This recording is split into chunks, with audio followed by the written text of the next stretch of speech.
How y'all doing? Welcome to the Fuck out of here. welcome to the welcome Yeah. to the Fuck out of here. welcome to the Fuck Out out of of here. here. podcast show. I'm the guy that never lies and I have to say so. Before we start this podcast, Hey man, what about my intro? I just want to say something before I want to say congratulations to DJ Truth. He sold 80 burgers this week. You Oh, know what I'm saying? It's toast to you, my brother. 80 burgers? 80, okay. He sold 80 burgers. You out sell of 100. burgers? Oh, I want a burger. Once I figure out all of that to ship it, all that, You could put it in an ice pack and Freeze it. Dry ice. yeah. I want a truth burger. Like, do it make you tell the truth? Yes. in your stomach, Look, Brandon. taste buds. Oh, how cute. So once you eat the truth burger, then you the guy that never lies unless I have to. See? The truth? God never lies? Because you tell the truth because you Nah, that's I was kind about to of say because that was like that's kind of just laced. yeah, that's my quote. So that's kind of just his burgers. So it's just the bearded dad. Well, did you eat a truth burger? Who me? Yeah, I had it before, but not this weekend. But I had it before. So you be grilling? Or how you cook them? Grill. So yeah, congratulations to that man. Congratulations to that. Congrats. Thank you. I want to Cheers. celebrate. I want to tell my wife happy anniversary, 15 years. Yeah, man. Cheers to y'all too, man. 15 years. Years, you know what I'm saying? They're easy, you know what I'm saying? But we pushing through it, and we're continuing to keep on keeping on, and much love, peace, and happiness further on in my marriage in this lifetime. Love you, baby. Love you, baby. All right. Shout out to I just want to thank everybody that came out and get them burgers, man, because you know what I'm saying. 80 burgers that's a lot of fucking burgers. Yeah. So, Why? and everybody that didn't show up, like close friends and family who didn't show up, fuck y'all, all right. All I gotta And say, it is what it is, man. you know what I'm saying, it is what it is, but fuck y'all, all right? Because y'all quick to want somebody to come support y'all shit, or you want to talk behind their back, you know what I'm saying? But it is what it is, though. It is what it is, man. Anyway, the podcast this week is all about stuff I posted in the thing. I don't remember what I posted. If y'all can refresh my memory so we can get these topics rolling. Oh, I don't even what I was talking about. I just sent some videos. Well, which one? You sent two. You only sent one. Only someone. Oh, well. Oh no, you did send one You last sent week, one but too. I seen two. oh, yeah, that's on the TikTok shit. Rat a tat tat tat tat. About J. Cole being a bum. Yeah, that was fucked up. We will talk about that afterwards. Okay, then what's the other one? There's the one the quickest way to lose a husband, boyfriend, or Oh, partner. okay. Wait, I see that one. That's the one you want to talk about? Yeah, we can talk about that. What my sound ain't playing? Because you're probably connected to the other phone. There you go. I can hear it now. When a man opens up, when he really opens up, don't you use what he said when he was open to prove a point when you want to win an argument. You will never hear the full story from us ever again. And we'll start say stuff like this. How are you? Good. I ain't good, but I just ain't telling you. If I tell you something in a moment of vulnerability and you use it against me in an argument, you can forget me talking to you forever. And you keep talking about he quiet, he shut down, he's in his man cave, he won't open up. It's because when he did open up, you shut the door on him. There you go. Oh, we got a guess. The name. Yes. That nigga stupid, man. I knew that was that. I knew it was that nigga when I see the name. Harry Finesse.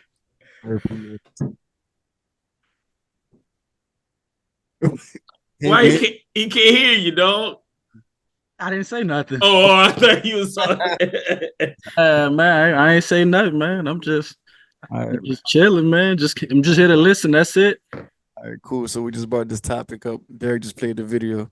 It's about when a man opens up to a woman and she used that against him when an argument is taking place. Now, as married men, well, 3 married men on the podcast, one one dad that's really not a dad. What? Oh, you must be talking about me. That fathers matter. And and so like when all right, we all men. So like when we open up to our women, or our significant other, our spouse, our girlfriends, we open up to them, we be vulnerable to them, and we tell them how we feel.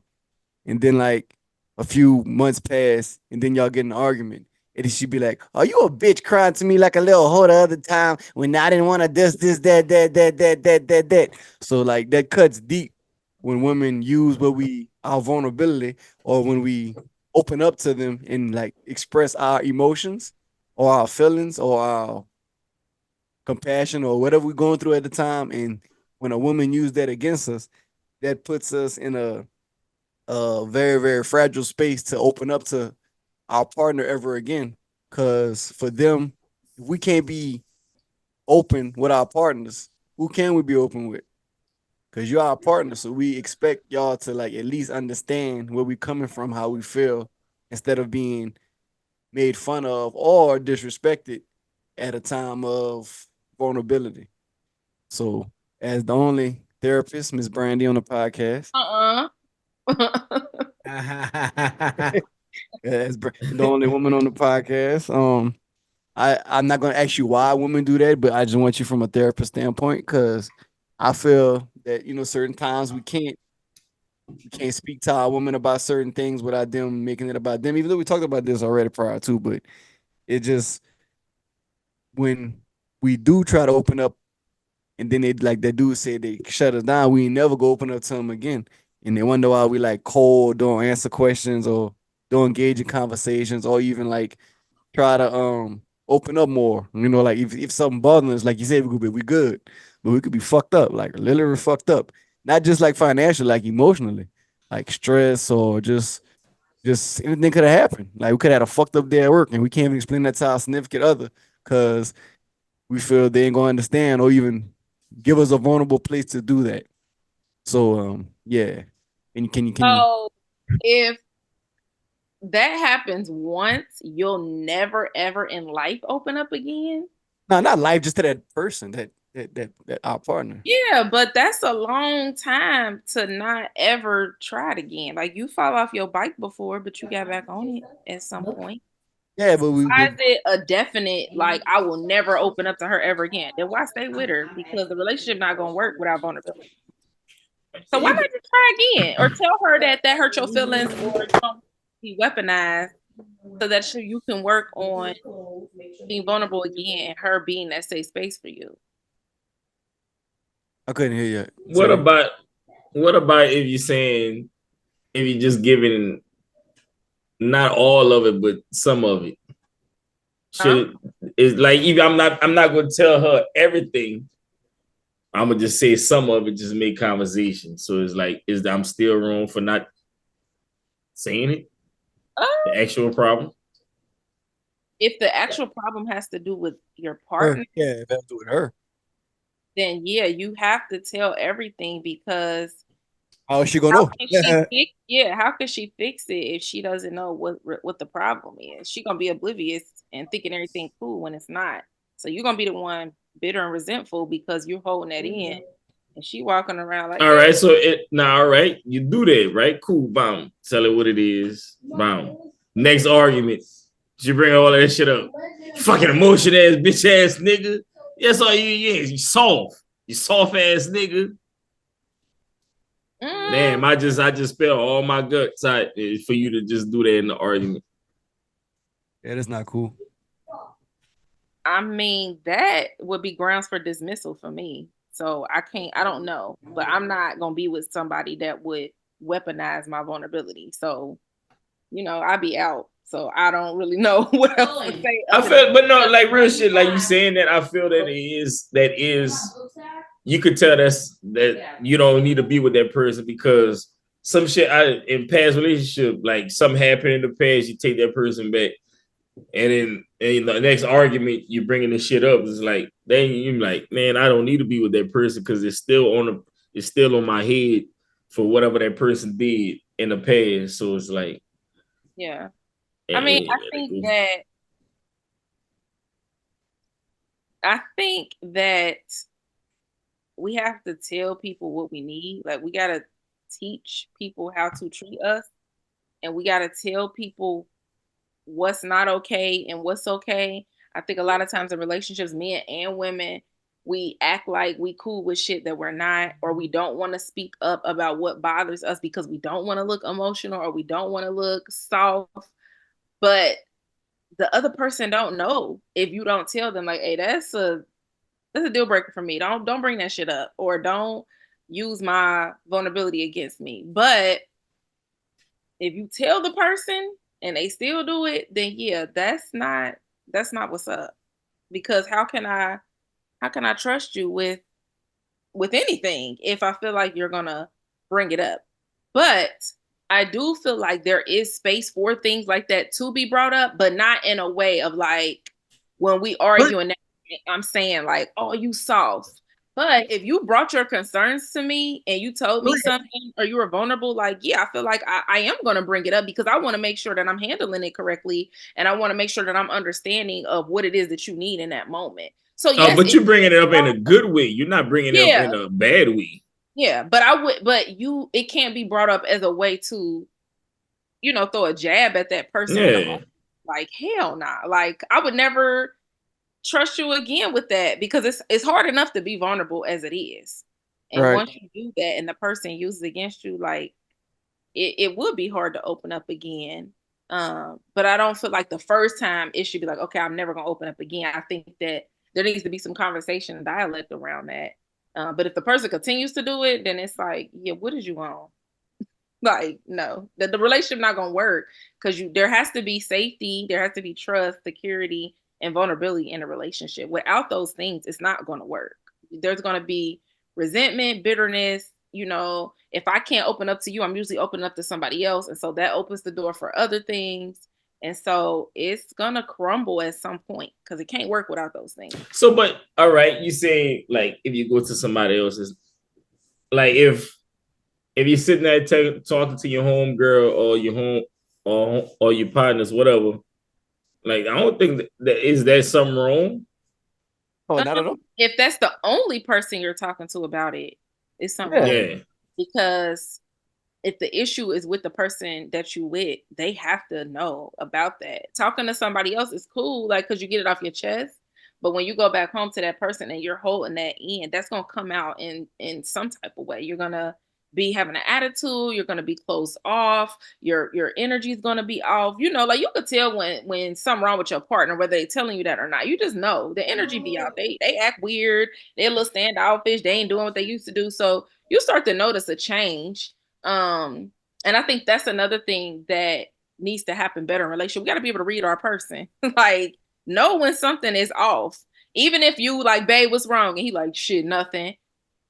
I know you lying. I can look and see. You know what I mean? Like, we got to be able to know our person and know like, okay, babe, something is off. Talk to me. And maybe opening that door, because I think it is hard for some people just to come out and say it. And so you have to create that space and say, hey, come talk to me. Hey, what's going on? Hey, I noticed this about you. Is there something on your mind? Sometimes it's easier for the person to open up. If only it was that easy, like how Brandi said, like you'd be like, hey, baby, like, you good? Like, I'm good. They ain't gonna be, most women ain't gonna be like, are you okay? Let's talk. They go, what the fuck wrong with you? You got a snake attitude with it. That's why I always say Brandi is like the 1%. Yeah. Like, Brandi, I'm not. Yes, she is. No, I'm not. She's not. She's speaking from her standpoint as of not. She wasn't always like that. I know people like me who do that. I'm not a needle in a haystack. Did you get them to that point? Did you help them get to that point, or it was just like that before they met you? Because it's like, I don't know, if you met Brandi, I think Brandi friends are just like Brandi. Somehow. No. I think that y'all have been in relationships for a very long time, and so y'all have only been exposed to 3 out of a billion people. You know what I mean? Like, if you haven't had dating experience and you haven't talk to mass people, then yeah, your subset of experience is very, very small. We're talking about billions of people in the world. So yeah, your experience, I'm not taking it away from y'all. I believe that y'all are telling the truth, that has been y'all experience, but y'all have also been partnered for a very long time. I couldn't date in this time of age. 3 to 5 girlfriends. Right. I only can speak from, what I'm going through. I can't speak for the dating scene, the dating pool, multiple women. I can't. It's out there, but a lot of y'all been tied down. So that hasn't been your experience. But it's not, I'm not the 1%. That's common sense. That's common courtesy. That's being a decent human being. I don't think that I'm saying anything grand or great. Checking in with your person and saying, babe, what's up? How your day? That should be happening. If that's not, definitely reevaluate your relationship, because that's bare minimum. I ain't even throw the charm and swag and shit in there. Like, that's basic, babe. I noticed something about, I don't know. I can read people very well. I know when something's on somebody's mind. I know when something's off. I notice routines. And so if you do anything different, I'm gonna notice that. If you people can read their partners, they can know. You should be able to. Yeah, you can always read your partner, but it's like I said, it's the delivery, man. And sometimes the delivery is just not right. The problem is sometimes if it's like a issue in the relationship and you try to bring that up, because you said that earlier, right? Like if you try to open up and tell your partner how you feel, it ends up in the argument because no one wants to accept the accountability to say, well, you're right and I'm wrong. So I've witnessed that with my part-time lover. Like, I feel like I'm right and she doesn't accept the fact that I think she's wrong, and she feels like she's right, and sometimes vice versa, right? And then you just constantly arguing over and over.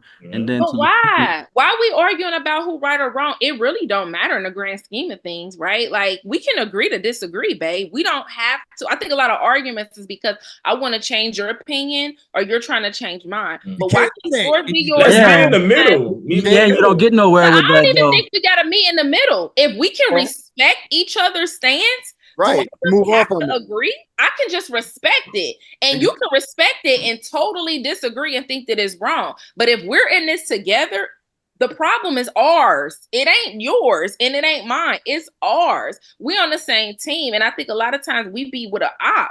Why are you in a relationship with an op? There's no problem that's just yours, and there's no problem that's just mine. So even if we toe to toe, at the end of the day, we going to bed together.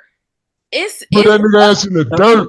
The problem still wasn't resolved though, even though y'all agree to disagree. Problem still there. That's the issue. But like, what's an example? Because even if there's an issue and we do not agree on it, and maybe we're not going to agree, can we put that shit behind us because we staying together? So at the end of the day, if we ain't breaking up, we really gotta put it behind us. We gotta figure it out. If we're not breaking up, we gotta figure it out. We gotta move on. Come to an agreement. Figuring it out doesn't mean that you have to see it my way or I have to see it your way. But we can respect each other's differences and say, okay, well, like what Lee said earlier, like sometimes the other person don't want to take accountability for what they did. They just want to, go back and forward and back and forth, and it never leads nowhere. But even when it comes to respect, you be like, okay, I respect what you said. Okay, I respect what I said. But will each other take accountability for what each other did, and we can talk about it and move forward from that.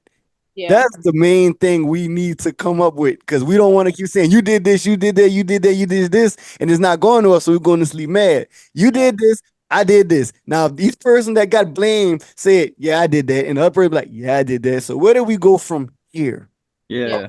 Stay together, or we're going to talk about it and move forward from this, or we're going to keep bringing up each argument. Because if we keep bringing up each argument, we might well get the fuck. But if we go talk, come to a conclusion and move forward from it, let's not ever bring this shit up again. And whatever else happened, if somebody ordered the wrong food, we fuss about that. But when it comes to that bullshit we talked about last week, don't bring that shit up no more. Don't do it. I don't agree with the don't bring it up no more, because a lot of times. Why keep bringing it up? But because you can't tell somebody how to feel about something. So right. But why keep adding fuel to the fire if it's in the past? But it's not fuel to the fire. still have feelings about it that I want to discuss. I think a lot of times the person that's saying don't bring it up is the person that's in the wrong, and they don't want it brought up because they don't want to be held accountable, and they don't want to have to keep worrying about what they did and how they made somebody feel. I don't agree with that because it can go both ways. And like if we go, but the person who's hurt is never the person that says don't bring it up again. It's always the person that had the offense that says don't bring it up. And a lot of times that's because that's not true. I don't want to keep hearing about how I hurt you. I don't want to keep hearing about how you sad because of something I did. I disagree. I don't feel that way at all because it can. I just feel like you need to move forward from it. Not saying forget but about. How you gonna tell somebody how to win is a good time to move forward. But I'm like, I can't help it. Let's say it was the opposite. Let's say they done wrong to me, and I'm saying move forward from it and forget about it. Mm-hmm. But they probably not gonna bring it up because they did it. Right, and then I should feel the same way. If you opposite, or if both of us fucked up, let's move forward from it and keep going and not bring this shit up again. Well, of course you're gonna have feelings about it. But if so when I have feelings about it, I'm not allowed to say like, "Damn, I'm triggered by." You know that I know that happened last year, but I'm triggered about it, and I need some reassurance, or I need to know that we still. Brandi, so what was that gonna solve bringing it up again? Because I may need the reassurance or the security that we still good. But didn't we talk about it before? And it don't matter. Something may have came up that has brought that wound up again, is what I'm saying. That's why I'm saying you got to be careful when you hurt people. Because when you hurt people, you can't tell them how quick to get over it and to never bring it up. You're right. No, you're right. We hurt each other. Though. So if you trigger, and I'm saying, and if I hurt you, I can't cut you. You gotta heal your wound. So if I hurt you, I have to deal with the fact that forever and ever that is going to be a scar that you have, and I may have to keep putting a band-aid on it to make sure that you understand that I'm not going to hurt you again, and that I really am deeply sorry. I can't punch you in the eye and tell you get over it, but that scar is still there. That sound like toddling, like you just giving them a pacifier or something. Like, here, baby, I'm not gonna do it again. But you gotta do that when you hurt your baby. Not for you better do. do like me. Not for no grown ass man and woman. No, I'm on a year and a half break. Then okay. So when you hurt me and I'm done with you, then let me be done, because you can't tell me that if I'm choosing to stay after you hurt me, you do have to continue to reassure me, because you've broken my trust, you've hurt me, you scared me. I have fear that this may happen again, and so there's nothing wrong with needing reassurance. Now I'm not saying weaponize it. Now that's different. When somebody is saying every other weekend, Brandi, weaponizing, when it comes okay, that's different. Weaponizing is saying put that nigga ass in the dirt. When it comes to like gunfire and like I'm gonna keep bringing it up every time I see something on TV or my girlfriend call me about that's something. A trigger. It's a trigger though. Like something that is not weaponized. I just don't want to be weaponized from it. That's all I'm saying. But that's not if you're triggered, that's like you got a scab on your knee from when you fell, and then you accidentally fall into that scab and it bleeds. I understand that. Okay, I understand it. But if you can't help that. But if you're looking at it and just keep picking on it, that's different. I'm not picking on it. But if I watch if you cheated on me and I'm watching TV, we watching a movie and a girl getting cheated on, I'm going to be triggered as fuck. That's not something I can help, and that's not something I did to myself. So I may be like, damn, babe, like. I agree. That's what I said. Though. You got to resolve the issue. You can't move past it, because stuff like that always happens, right? Somebody gets triggered and it brings it up. So either you need to go through counseling, either you need to take a break. Absolutely. You need to do something, because a lot of times people don't go get that outside intervention, and that's why it continues to boil over and over, because we're trying to solve it within ourselves. And sometimes you can't. Sometimes you need that third party or that outside source, and not your friend, because they're biased. You need that outside source. Be biased. Your friend go take up for you. Of course, your friend go. Exactly. That's what I'm saying. You need outside intervention. A lot of times, your friend gonna side with you. They friend gonna side with them. It's not fair. Right. So you need an outside. You need somebody who's neutral. Like I don't fuck with you or you. So I can be objective with it, but I do feel like we have to learn how to, it's okay. I think when we hurt people, we're uncomfortable with the fact that we've made this mistake. And so it's like, don't bring it up again. I don't want to face that, because it's shame associated with that. It's guilt. Nobody wants to hurt somebody they love. But unfortunately, if you're in a relationship, you're going to hurt your partner. I'm not saying cheating, but you're going to do something that's going to hurt your partner. And I think it's hard to sit in that, because it's so uncomfortable to know that, God, there's this thing that I've done that's going to be with them forever. And, when are they going to bring it up? And, if something come on TV, or, their friend went through it, now I got to bring it up again. I think people are uncomfortable sitting in their shit. And you gotta sit in your shit and be like, "Yep, I did it. I'm sorry, babe. I don't know how many times I can apologize. What can I do to reassure you? And go to the What can I do?" bathroom when And I that shit think come some on. people don't want to do the work. They want you to get over it because then they don't have to In the continue to bathroom when it come on.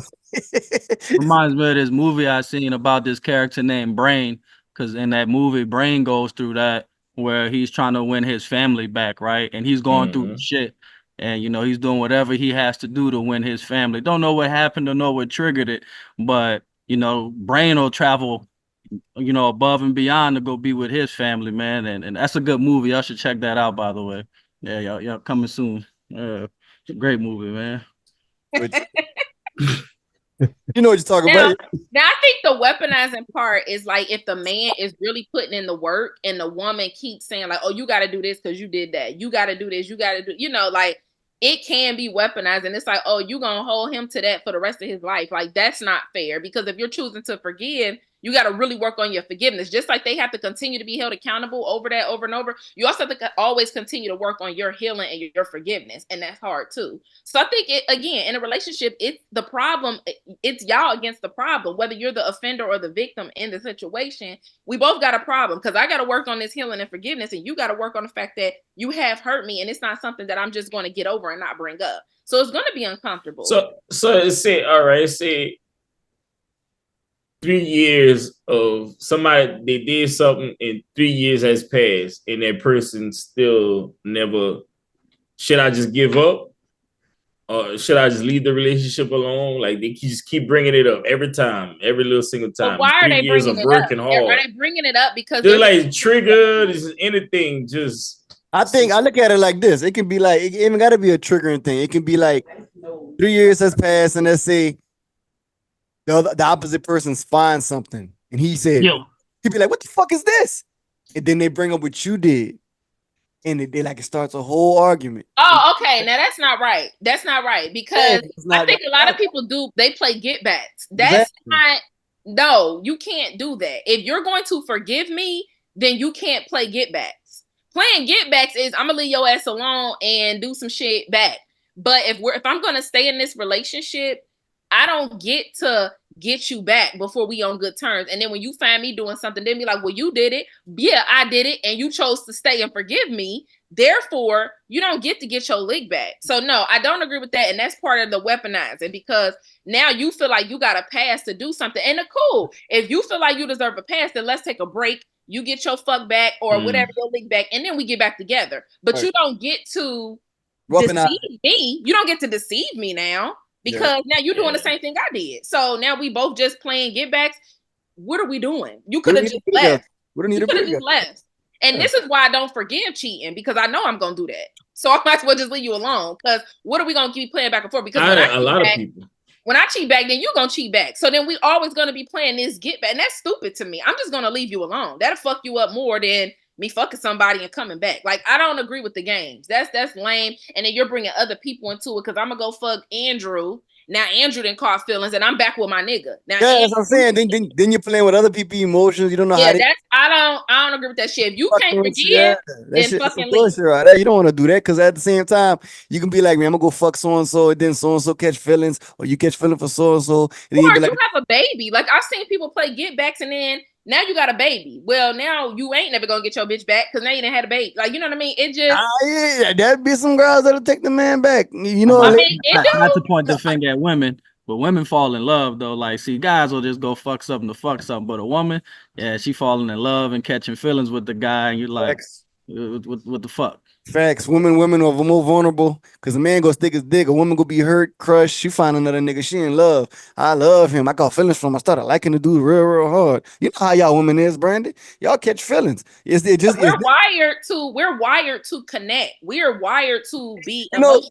It's never just a fuck thing with women, even though some women are like that, but it's really it can be. I haven't caught feelings for every dude I've had sex with, but that's because the intent going into it was to not. You know what I mean? Like, we know if it's just gonna be a fuck. But if I'm doing all that, if I'm risking my relationship and shit, I like the nigga. Okay, I ain't risking my relationship over no fuck. Like, it ain't that deep, and I don't never want to get no nigga that satisfaction that he could be saying he hit my girl. Like, hell nah. So if I fuck with that nigga, I like that nigga. But women, we do. we connect through sex, and we're receivers, right? Like the man got to enter us. We're absorbing that. We're receiving whatever he has. So it's not that simple with women.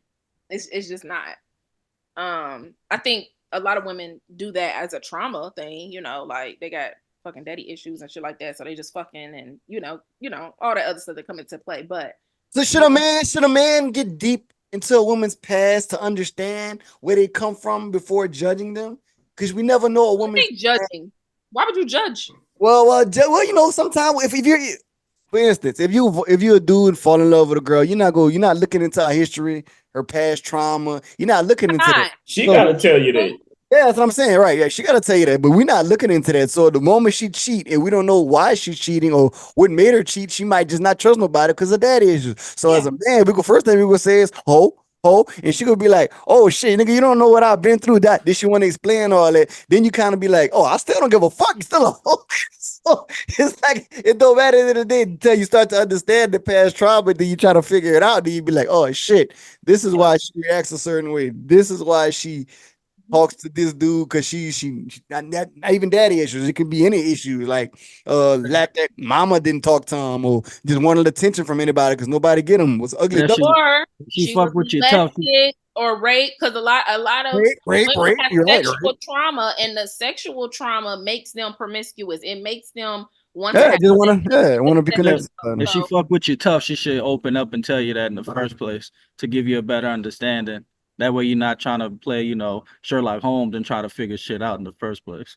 Yeah, well, I'm not telling no niggas my traumas. I'm about to say, I say that she fucks with you, like if she really. But that's eventually. Let's see, you just started fucking with her like time. I'm not telling no nigga that, because a lot of times for a woman to open up, because you could open up, and just like we talked about at the beginning, we could probably use that against her. She could be like, exactly. I was just about to say that. She could be like, don't hurt me, don't do this. Be like, she ain't going nowhere. I'm about to fuck all these bitches because I know what to say to keep her. Could be like, ain't nobody gonna want you. Exactly.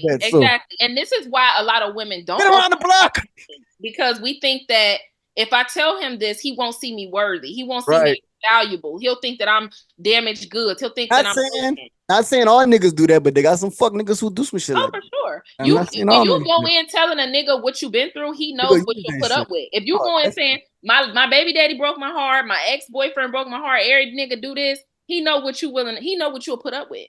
I stayed with my baby daddy after he had a baby on me, then he feel like, oh, okay, she stayed with niggas after they do shit. You know what I mean? That's vice versa. Women do the same thing. Yeah, so I'm saying I understand why people don't open up right off the bat, because that can be used against you. You got to get to know people first. But back to answering your question, yes, you should know more about people's past before you get in a relationship with them. I think a lot of these things come out once we're already in a relationship. Then it's like, oh, that's a trigger for her. Oh, that she been through that. Or somebody cheat, and then you go to counseling, then all this trauma come out, and it's like, oh, damn, I didn't know, right? Like, I didn't know that I was saying this about crackheads and your mama was a crackhead when you was little. Like, I didn't know that. You know what I mean? So it's a lot of stuff that, again, when you're in a relationship, you're going to hurt your partner, because as you're with that person, there are things you're learning as you go. And so I may have said something that I didn't know was relevant to you. I'm just speaking and not knowing that that's hurting you. You scared to open up and tell me that. So you walking around with this resentment. I don't know. You go cheat. Then you bring up, I've been resentful because for the past 2 years, you've been talking about crackheads and my mama was you know what I mean? Like, some stuff just comes out after the transgression, after the damage, after the hurt. And, this is why I do feel like sometimes people do stay after cheating and things, because sometimes after those occurrences, you get the vulnerability and the truth, and then things make sense and y'all can move forward. And now we're at a different level. Sometimes those transgressions open up another level of intimacy, and now we can connect, because after the cheat, and now we ain't nothing to be hiding, right? The truth is out. Let me go ahead and put on the light. Okay, your sex sucks, right? Like, now I got to be open because I'm about to lose my woman. So I got to tell her, hey, the pussy don't be hitting. I this is why I cheated. But I was scared to tell you that because I didn't want to hurt you. But now that I done got caught cheating, we in counseling, I gotta be open. So then she like, okay, well, let me turn the freak up, because I thought you wanted a woman that wasn't a freak. So let me show you what I can do. And then maybe the sex is great and now we can move forward. So I don't always think cheating is a deal breaker. It does depend on the reason and if this is something we can get past, if we can start being open and vulnerable, because a lot of times the cheating starts because there's something I can't tell my partner and I done found that intimacy and connection elsewhere. So it doesn't necessarily mean your person don't love you. It don't mean that they don't want to be with you. A lot of times they do want to be with you, but they're afraid to tell you how they're feeling. And so they're getting that one need, you know, that 20% that they're not getting from you, they're getting that 20% melt elsewhere. Not that it's right, but I do understand that sometimes it's because I'm afraid to be vulnerable with you and I'm afraid to tell you how I'm really feeling. So instead of talking about it, I'm going to just go over here, get that need met, then I can come back and be 100 with you. Sucks, but that is what happens. And that's how a lot of people do recover from it, because sometimes after that shell is cracked open, now we just being open and honest, which is what we should have been doing in the first place, but it's hard to do that. So sometimes it do take for these big things to happen in relationships. Like I tell y'all all the time, once I got a divorce, which is crazy, we start having all these good ass, deep ass conversations. And I'm like, God, what? We was together 8 years. I never knew you gotta deal with your bullshit. Yeah, that's what I say. It's not deal with your bullshit no more. easy. You Like, ain't gotta stay in that house and hear you ain't gotta walk around on it. Yeah, for real. Yeah, it's nothing to do. He's like, yeah, I could tell you this now because you done already left me. So there's nothing to lose. But he told me that he was like, it was a lot of stuff I didn't say because I felt like you wouldn't have wanted to be with me no more. And I'm just like, man, if we would have been having these conversations, we probably would still be together. But he didn't tell me a lot of stuff. It was so much stuff that came out after. And I'm like, dude, you could have told me. He's like, well, I didn't know you was going to be so cool about it. You probably wouldn't have, Brandi. You don't know that. You probably wouldn't. I don't. Honestly, I don't know. Because like I said, I've done a lot of growing and self-reflection myself. There may have been things that if he told me, I would be like, no. Yeah, you never know. Do you believe in if it's meant to be, they'll come back? Or that's done. Yeah. I believe that. And I do believe that some work can't be done in the relationship. It has to be done outside of it. And so I do believe that sometimes people do separate and then come back together because there was some individual work that needed to take place. So yeah, I do believe that. But it takes two, right? It's not just one. It takes two. What you mean? It takes both of them. Just both of them to one person. Yeah, that's what I'm saying. There's some work that can't be done in the relationship. And so both people need to separate so they can do their individual work and come back together. Absolutely. Absolutely. We're not complete. We're not complete people, right? Everybody is incomplete. And so we're getting into these relationships incomplete. So the relationship, of course, there's going to be trauma and conflict that comes up because it's two incomplete people coming together. So there's always going to be conflict. And there are some people that can grow together and figure it out together. But there are some people who cannot. If I'm with somebody who is a direct trigger of, my dad or my trauma, I may need to separate and do that self-healing so that I can be able to come back and be with that person. But yeah, some people can figure it out together and some people just can't. But yeah, if it's meant to be, it'll come back. I know people that have gotten divorced and got remarried years later. So it definitely can happen. My brother said it's cheaper to keep her. It is. For some people, it is cheaper to keep her. I mean, if you got money, a lot of people that be saying that, I'm like, you don't even have any money. So, I don't look at it like that, man. Like it's cheaper to keep her, man. Shit, like if we're not happy, or if I'm just talking about this is a divorce, man. The paying the money after. Yeah, that's all they're saying. Is what it is. Like if you love that person, that's different. If you go fight for but that I don't understand it's cheaper to keep her because the money I don't understand the money her is probably the money you were spending in the marriage. Like you're not giving her more than you were spending. You gotta start over. I seen all kind of shit. I seen a nigga had to give up everything and start all over again and still pay his wife bills. Give up everything like what? House, car, everything that he had to pay for. Back child support when they was together. You gotta pay all that. Yeah, that. Y'all started. Oh, you started the business while y'all was married. Oh, she gets some of that too. Yep. That's one thing I learned from my lawyer when I was going through my case. He was like, "You married?" I was like, "Yeah, but still about to get a divorce." He was like, "Yeah, don't tell her nothing." Hey, did y'all hear about it's an athlete who put all his stuff in his mama name, and when he got the soccer player, and I was like, damn, I can see that that's smart. But I mean, I also feel like a lot of stuff like that be out of spite because even if we divorce, I don't want you broke because you're the father of my kids. So for me, you saying that. What I'm saying, Yeah, Brand, you be saying that on the podcast, but it got some spiteful motherfuckers at it. I'm gonna find another female that's opposite of you, so you can see the shit No, that I know people like that, and I'm saying sometimes that is spiteful because she's hurt. Like I had a friend who went through a divorce, and it was a nasty divorce. But I told her about herself. I'm like, you're only doing that because you're hurt. But at the end of the day, them still the father of your children. You got to get out your body because him being broke is gonna affect your kids. Taking him up top is gonna do what? You know what I mean? So I do know people like that. I do, and it is a spiteful thing. I don't think that's right. And honestly, money does not mend a broken heart. Like my ex-husband give me money and shit, I still was just as hurt. So him giving me the money and shit, he did that because he was a stand-up guy and he was like, look, you was my wife, you have 3 of my children, like you're owed this. I didn't have to go after it. Like he gives me money, he give me a certain amount of money every week because I got his fucking kids. And again, ours was not a bad divorce. He wasn't like, fuck you, I ain't gonna help you with nothing. If I call him right now and be like, hey, I need some money, he's gonna send it because I'm the mother of his kids. No other reason. And my kids ain't even with me. The kids are up with him. But if I needed some money, he would give it to me because I mean we was together for 8 years. So I just feel like we can't get out our feelings. When you can put your feelings aside, it be straight. It be straight for real. Is he married? Or in another relationship? Okay. He might be in a relationship. I don't know. He got a baby, and I think he still deals with that with the baby mama. I think so. I asked because it's one of those things. I don't know how I would feel about that as a man. As the woman, the one like the other one. Oh yeah, she don't feel for that at all. She thinks that we still co-parent and we amicable. She thinks that we should be enemies. And I'm like, bitch, we got 3 kids. How we gonna be enemies? We gotta talk about the kids. And the kids is one thing, I guess, from the perspective of shit, I need $200 for me and he send it. I wonder how the other woman feel about that. Well, I'm sure he doesn't tell her for one. Let me say that. I'm sure he ain't saying, hey, I'm about to send Brandi some money. He not, but at the end of I don't know because she does know. She was the girl he was cheating with. So she told me like, oh, he always gonna take care of you. He loves you. So I think she know what it is. She just stupid. I don't know. Brenda called her stupid.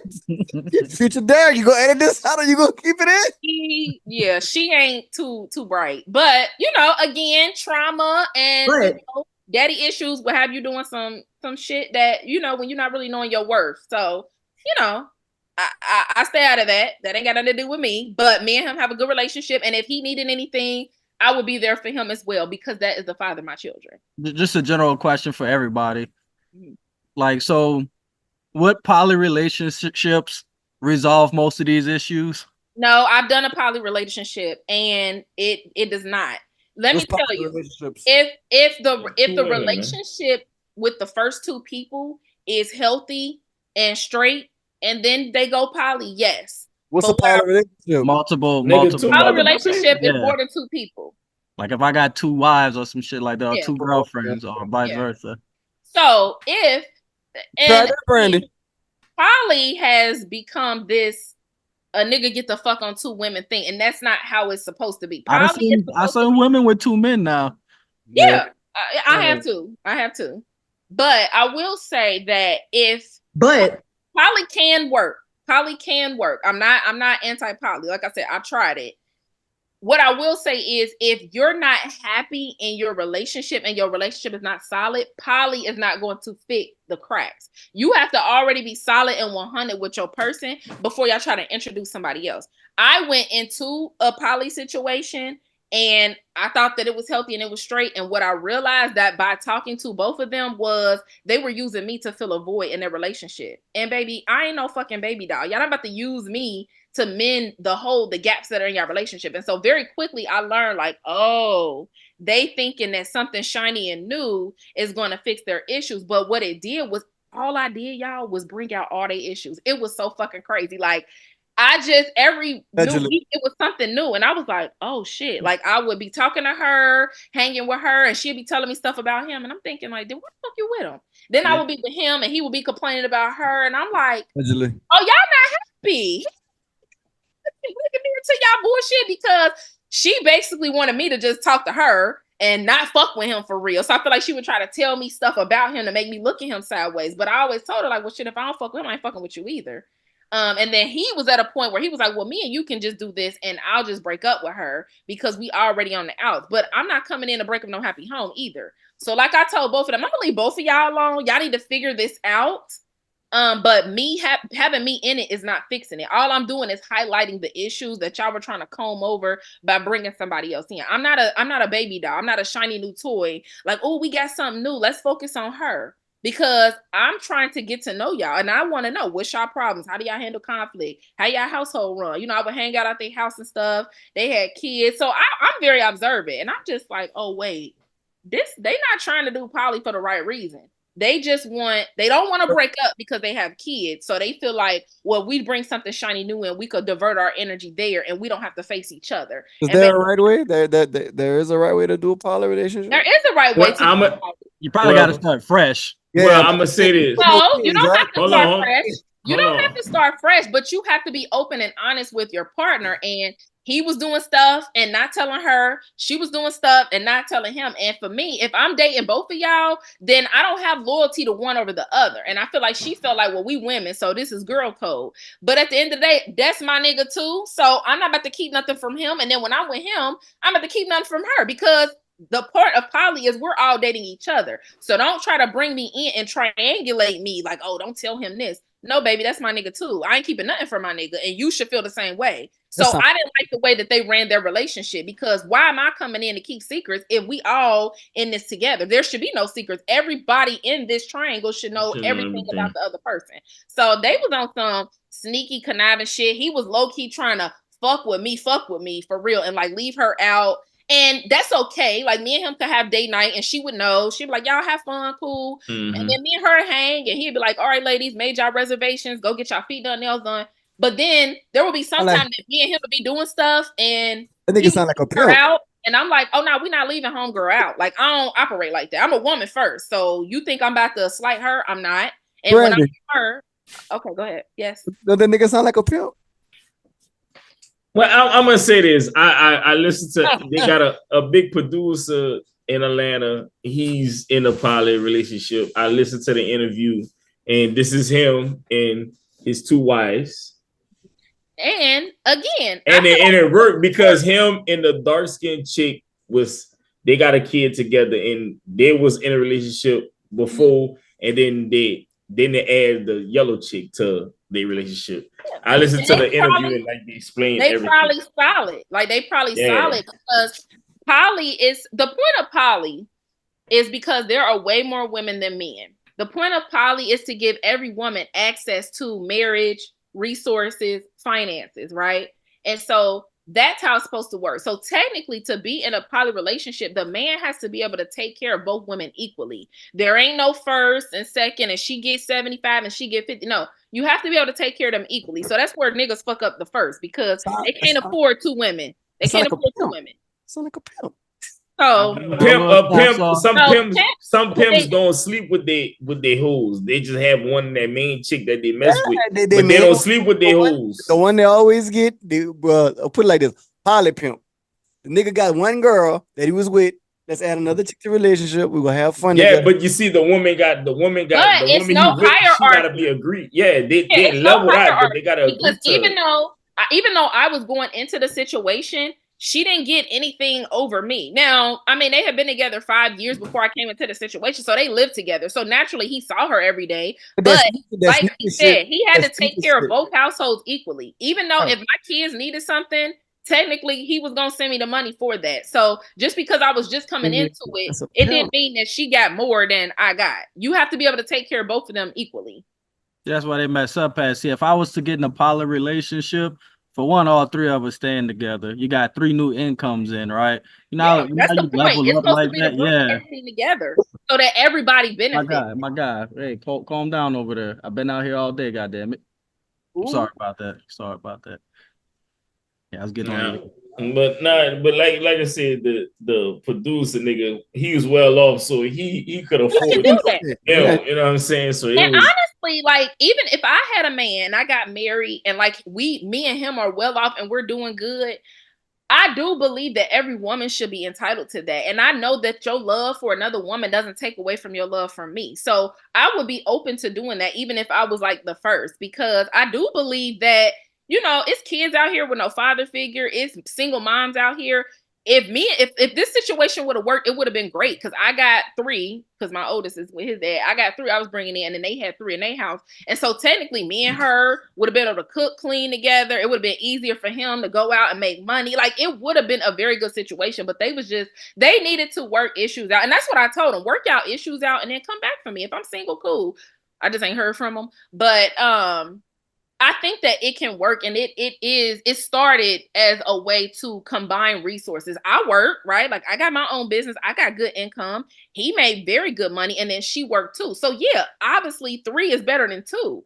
And then obviously if I need to go somewhere, there's somebody to watch my kids. She want to go out, I could watch the kids. So it's supposed to be about family and a village. It's not supposed to be sex driven. Now it's just this thing of, oh, my man cheating, so let me just accept it and we're gonna be poly. And a lot of times women are that's what don't work. Nigga.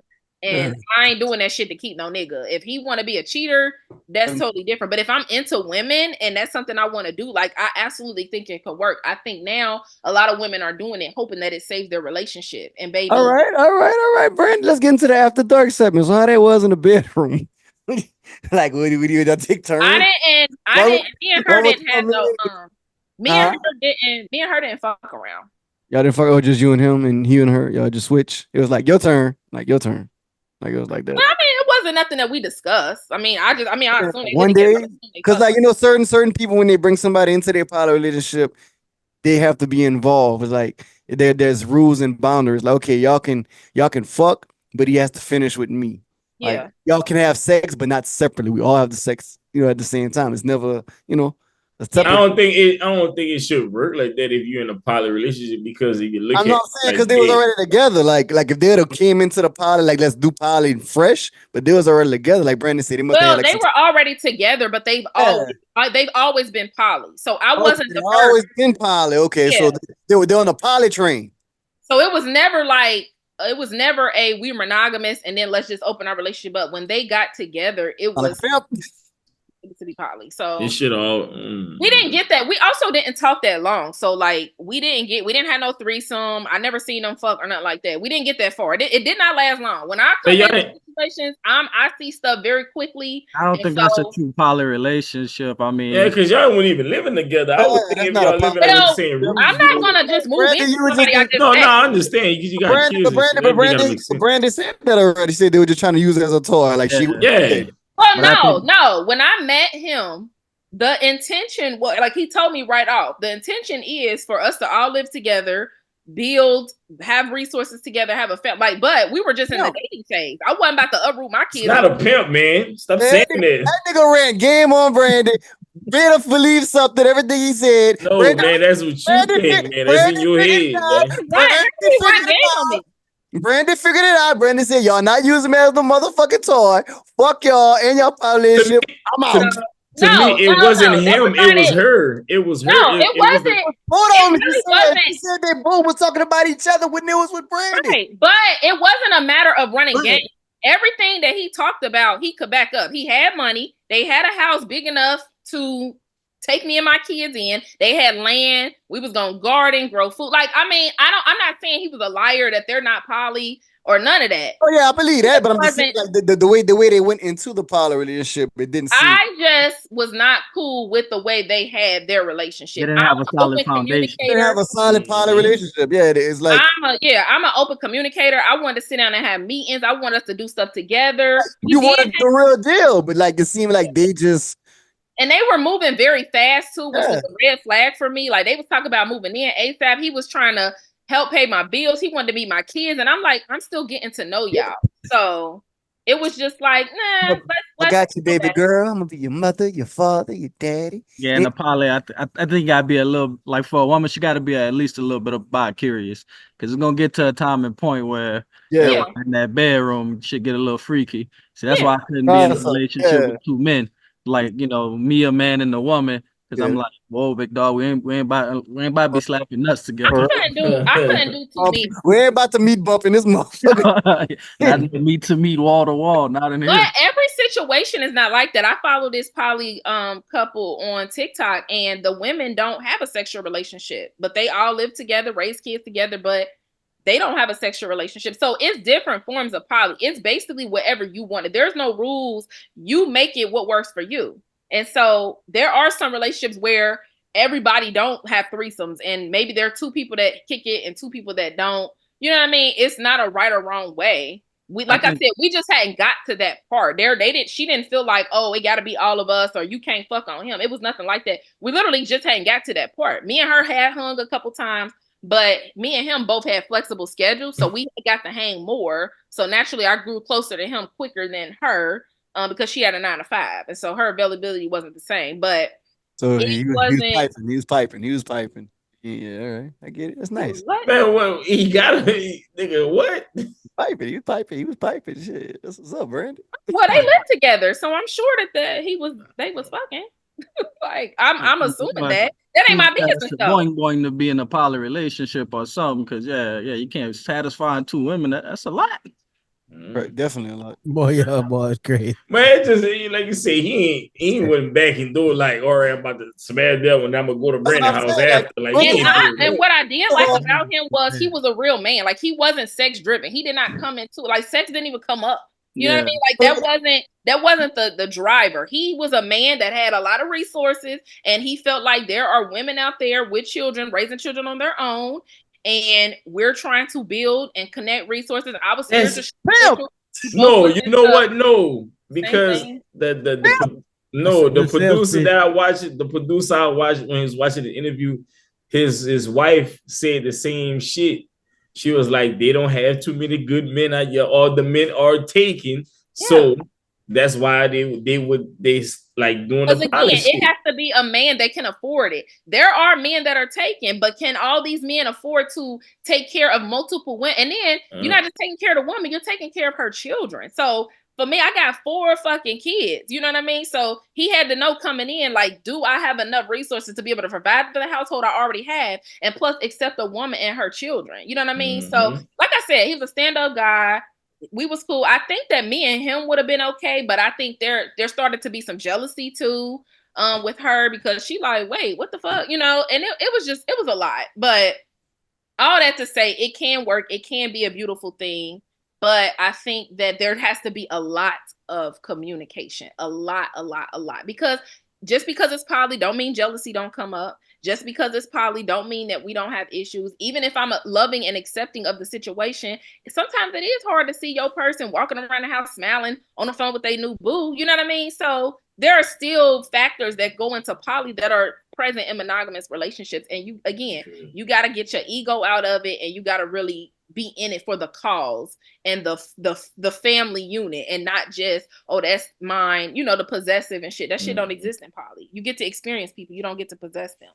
And that's a lot of times what happens in these relationships. We think we own the person we're with. Oh, you can't do that. Oh, you can't do that. And then people sneak and do it.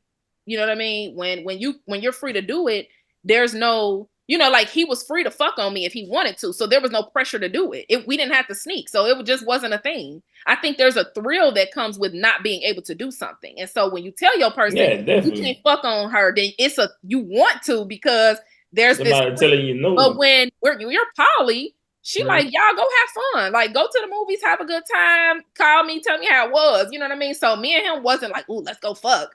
We didn't need to do that. I think it should be a team effort. Like, if I'm in a poly relationship, all 3 of us doing everything together. There's no one, because that's what I wanted, and that's what I wanted. But there will be times where we was gonna do something, and she'd be like, "Well, y'all just go have fun." And that's like, how jealousy happens, because then that's like jealousy. Like, because she would be home and like, and I'm like, why don't you come with her? Like, I would call her, like, girl, come out, like, we hanging, and she'd be like, but she also was different than me. But she was quiet, she was subtle. I'm a party. Yeah, you go out, yeah.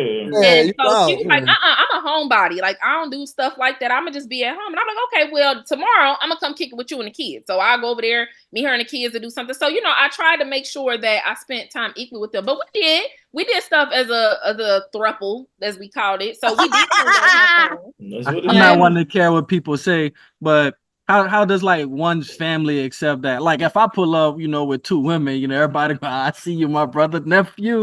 But how does that? Yeah. How does one's family see that? Yeah. I don't know, but I'm a person that really don't give a fuck. Like what people I don't be caring. Yeah. I think my family, because I'm so different as far as how I think, my spirituality, my practices, I think that if I came home with a couple, my family would be like, yeah, that's Brandi. Like she do everything else outside of the box. So I don't think that they would be shocked by it. I pretty much live my life very differently anyway. And so I think that most people that walk the walk that I do, they are into poly, just because again, we're people that get out of our ego. We understand love and relationships differently. So it's over yet? Yeah, I know that's brain right there. The motherfucker. That's brain. Shit. Not it's over yet. And my kids, I know my kids was brain. something for me that I was like, okay, I'm gonna have to talk to my kids about this, obviously at some point. But again, like I said, we didn't get that far. So yeah.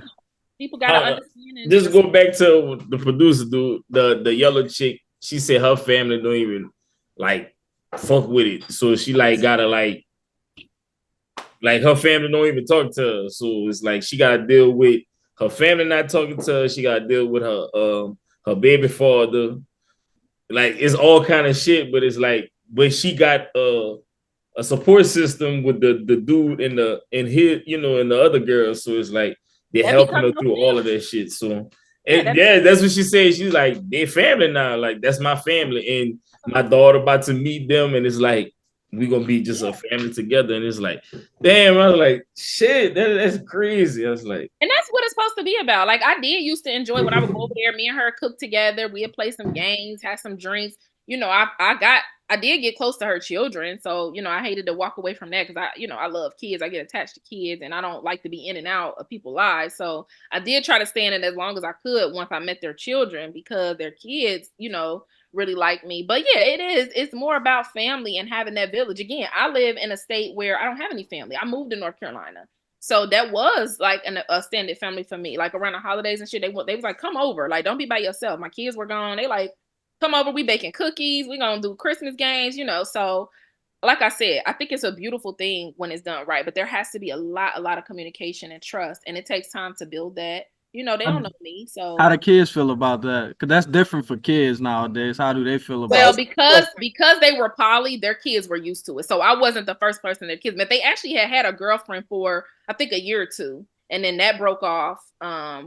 And then they met me. So I wasn't the first. They're used to people being at the house and stuff. And when I met them, they was just like, hey, how you doing, Miss Brandi? And then they had a 2-year-old. So of course he was just all over me. But did you introduce your kids to he didn't get that far. Oh, okay.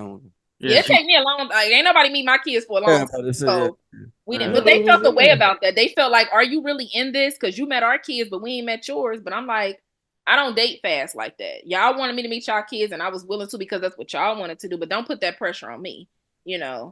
So that was a problem for them. The fact that I had met their kids, but they hadn't met mine. How long would it have to be in that pilot for your kids to be introduced to that? And how would you explain to your kids what mama doing?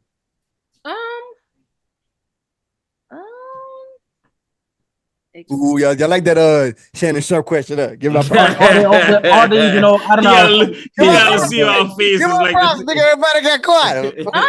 Are they old enough to understand? Well, I mean, my 15-year-old, yes. I was about to say is her oldest. My 15-year-old, yes. And then my 10-year-old, my 9-year-old, yeah. My 5-year-old, of course, would just be like, hey you, hi, but I don't know what I would say. I think I would just tell them that I'm dating both of them. Like I'm dating both of them. And my kids, I'm very open with my kids. So it's nothing that would have to be like a big deal because my kids are used to unorthodox shit. They've been around lesbian couples and things like that. So my kids' view of love is not it has to be a man and a woman. You know, their parents are divorced. They've seen their dad be with somebody else. They've seen me go on dates. Like he used to pick me up. He would come in with flowers and stuff. So like they've seen him. I just didn't do a formal introduction. And then they had met her at an event we all went to. And so I was just like, hey, this is Miss So-and-so. This is Mr. So-and-so. Yeah, they didn't know mom. They didn't know mama was like in that relationship. Yeah, they were just like, hey, you know, my kids, hey, how you doing? How would you, out to play. How would you feel like your kids will come home and they'd be like, mom, be like, what's up, baby? Be like, man, daddy got a boyfriend and a girlfriend. And I would be like, are they happy? Are they treating them well? And if they say yeah, then no, but like let me finish. Like they would, you know, I got a story. Daddy got a boyfriend and a girlfriend. You'd be like, oh, that's daddy. He's like, mama, please don't ever do that. Because daddy tripping. Mm-hmm. So how would you feel when kids wouldn't say that? Because like I told you, my kids they don't have a oh, it's a Brandi. I'm joking, Brandi. I know, but I can't answer it because that wouldn't happen. That wouldn't happen with my kids. My kids are very I don't give them one idea of anything. They know that there are options to everything. So they free spirited. They open to whatever. I'm their mom. So I was about to say it's a difference of a free spirit. Like because we was raised, we seen the mother and father be together. And we never see it, and then you start seeing the same sex together. You was like, what the fuck is going on? Yeah, I seen the same sex together growing up. I just said there's some gay shit when I saw. Yeah, but now it's different now because now kids are like the movies and everying. Yeah, it's I saw it when I was younger, but even when I was younger, I never felt like ill. Like my mama said that I would just be like, oh, look, it's two women. Or like if I seen a black and white couple, I'd be like, look, mom, they have jungle feet. Like my mom was like, you were just always somebody that ever. But I don't care what other people do and I don't want people to care what I do because who the fuck I sleep with is nobody else's business. So I never have been somebody to judge what other people do because it don't affect me. So as long as it ain't affecting my household, people can ride camels, they can drink dirt, they can do it. Like I don't have an opinion about what anybody else does. I really don't. So love is love. Love who you love. Screw who you screw. Just don't hurt. Just be a good person. And my kids feel the same way. As long as you're not hurting anybody intentionally. Me blame. That's a football game. I thought the nigga was fussing. I was like, what the fuck? Like they get on to fuss. That's a football game. It's a football game. Yeah. So, Mr. OnlyFans guy, are you poly? Hell nah. I wish. I think that resolve a lot of my issues. You said I wish. So you have multiple girlfriends? Oh, actually, nah. I've been on it's been a minute now. I've been on like a 1.5 year break. Matter of fact, I said that earlier. I've been on a 1.5 year break. So you said something about having a part-time lover. What's that? That's exactly what it is. My part-time lover. Brandi, get him, Brandi. Dig deep, Brandi. Get into his therapeutic head. You know how you do it. So this means that sometimes y'all on, sometimes y'all off? Yeah, more. It's not my son, but you know, everybody. I've been into his life 13 years, but this was drinking salt water. Before that, but you know, but. I call it, I don't know why I came up with that term. It's just funny because to your point where sometimes we're together, sometimes we're not. Like we done became more co-parents than anything. So like I really just co-parent her son. I kind of claim it. Well, I do claim him as my own at this point. Oh, okay. So the child is what's keeping y'all connected. He got a connection to the child. It's not his fault. Like you know, hey, what I said, goddamn it. Hey, cut that shit out. But yeah, so even with the child, I look at it like it's not his fault. So I just can't dismiss him as me and his mom. But just because you co-parent don't mean you got to still be dealing with her though, right? I mean, she don't live here. Like I live in I live 5 hours away. Okay. Yeah, like we're not together right now. We haven't been together, and like I said, since 2020, the Christmas of 2022, some shit like that. It's been a while, but you know, we still communicate, we still talk to each other.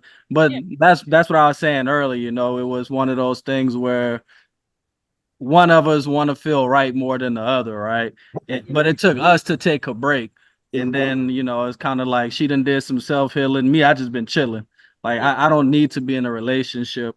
I think I done got to the point now. It's like I'm so content with myself. It's peaceful. You don't really argue with nobody. You're not fussing with anybody. You don't have to open up to anybody. But let me say something. People think that being single is easier, but let me tell you why. It's easy to avoid. And sometimes being single keeps you from growing because a lot of growth happens in relationships. And so when you're not being triggered, when you're not opening up, when you're not having to be accountable, when you're not having to be responsible for anyone's feelings and heart, that's kind of a cop out. And I do feel that there is some need for being single. Like after my divorce, I shouldn't have been in a relationship. I went on my self-healing journey as I should have. But I think now I'm in a space where I am like, oh, it's peaceful, it's quiet, but it's like, yeah, because I'm not being triggered. I'm not having to communicate. I'm not having to be a feminine, submissive woman, right? And so ain't that healthy? Ain't that healthy? Ain't that healthy if you've been through so much shit? Don't you need it's healthy? It's healthy for a short amount of time, but a lot of the growth and healing only can happen in relationships. I don't think he will be single forever. I'm just saying, like, as of now, this is peace, and then he said they're on a break. So there is some type of reconnection. That's his healing. Yeah, that's his healing. Just being like alone. Right, but I'm just saying, don't let it be too long, because I think when we get comfortable in something, we think we should stay in it. Now, I will say, in fairness, don't mean you stay there. We've been together on and off for 13 years. I will say that. So it's not like a new relationship where yeah, we've been together and on maybe and off. Y'all have needed this time apart, because that's a long time to be with somebody, and as you grow, you change. And so are we still compatible? Because just because we were compatible 13 years ago don't mean we are now. So like, I know her long as time, boy. Her mindset right now is like, she's like, because I just turned 36 a couple weeks ago. She's 34, about to be 35 this year. And she's like, damn, I want another baby. You don't officially have a kid, but maybe I do, maybe I don't. That's a different story. But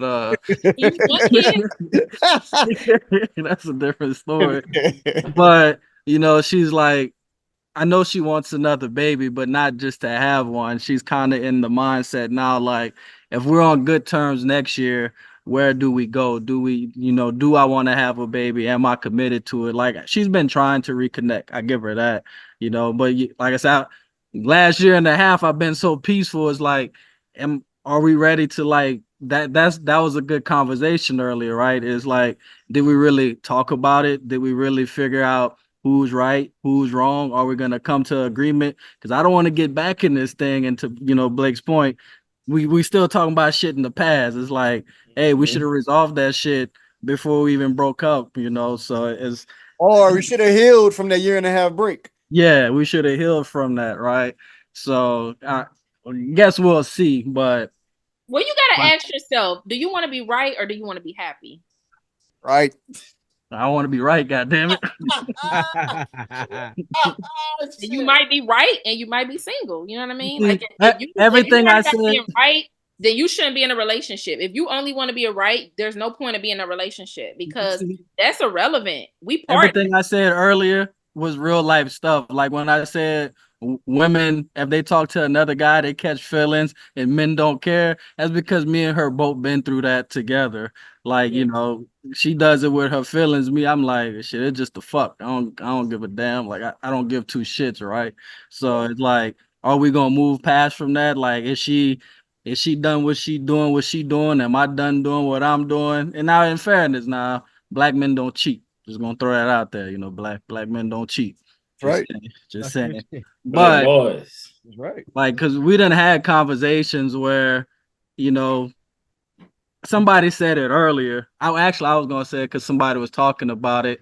She did something, and then it is the phone, right? They go through your phone, and then they're like, "Oh yeah." So they start going through the phone and they start questioning me about things like, "Who's this? Who's that?" But that's why I said earlier, it's out of guilt. So they questioning me for something they did, right? And then that was like our whole discussion for a long time, and we could never get past that. Like, if I try to express my feelings about it, it's like, oh nah, you're wrong, I'm right. She tried to express her feelings. I'm like, I don't know why you can't see it my way. And we just could never move past that. And it took us to really break up. Like she said she wanted to heal, right? She was like, all right, I just want to take some time apart. And then, it's like, well, shit. She started talking to another guy. Now, mind you, I didn't care. It took my stepson to tell me. And then I was like, well, damn, I thought you was trying to heal. Like, who's this nigga, right? It's like, I don't care because I'm out here doing me as well because we're not together. But you just said you wanted to heal. But like now, like I said, I'm at the point, are we past all of that? Because 13 years on and off is a long time. And I know a lot of women will say, damn, why y'all didn't get married? Why y'all didn't get engaged? Like, I'm the type of person I always wanted to be like financially stable to like really support a family. I don't want to get married. And like I had with Harry O, he's like, shit, I didn't have nothing when I got married. It's different times nowadays. Like it's hard to be in the marriage when you ain't bringing in the funds, and I'm not trying to be that person.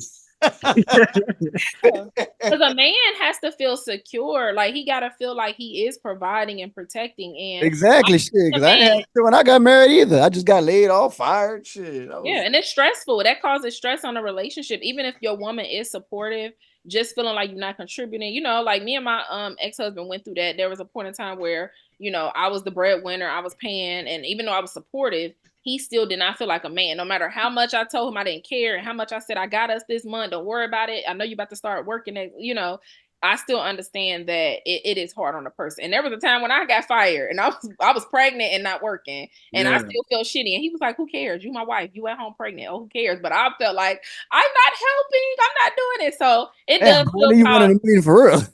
Huh? What you say? Hey, damn, you wanted $1 million for real? What? $1 in a million. Oh. $1 in a million. Y'all be hyping me up, and I'm over here single and lonely, so I ain't that great. Man, it's for the niggas to sit listen to the fucking podcast and know. It's funny because you're strong-minded, and I know y'all. Okay, so y'all gotta help me because y'all know I'm trying to work on, like, if I am gonna be somebody's wife again. Not that I feel like I need to dim my light or not be who I am, but I do want to work on not always having something to say. Because I always got something to say. I feel like people don't want relationships no more, though. We in the era where motherfuckers don't want serious relationships no more. I think people our age still do. I think the Gen Z, they fucked. Get an older man. I need like 40 to like 45. Because I think I'm. Yeah, you can find one that it might take a minute. They care about his 40 is the new 20. Yeah, you care about his weight. My age, the guys that are my age, I be way more ahead of their time, and they feel intimidated or they start trying to humble me. And you got 40-year-olds listening to Young Boy and them niggas worse than us. The new 20. Worse than us. 40 and up. Do you care about his weight? Because I know a guy, I told him he need to leave them little young whippersnappers alone, but he a big dude. Yeah, big like tall or big like fat? What about big and tall? Dylan. He ain't tall. That's what I was saying in the men's section. I like big and tall. I can do big and tall. He big and wide. Nigga, dump truck, cuz. That's my boy. I love my boy to death, but I told my boy, man, you need to get your the woman he kind of in a situation, like he been dealing with the same woman on and off, but she's younger than him. I told him he need to get a woman his age, like somebody that's not gonna put up with his shit, because he just feel like he can manipulate the woman. And I mean, she like 30 something, but my boy like 45. I'm like, bro, you need to get a strong-minded woman. Yeah. Y'all can build together, But some men don't like that because they don't want somebody holding them accountable. They don't want to grow. They don't want to face the music. So, but you just said you want somebody older like that to manipulation. She's like, I ain't say that. She didn't say it. I can't be manipulated, and I think that's the thing too. When men realize they can't play with me, I don't hear from them again. It's like, well, I'm glad. Out of there, nigga. Look, Brandi, we know.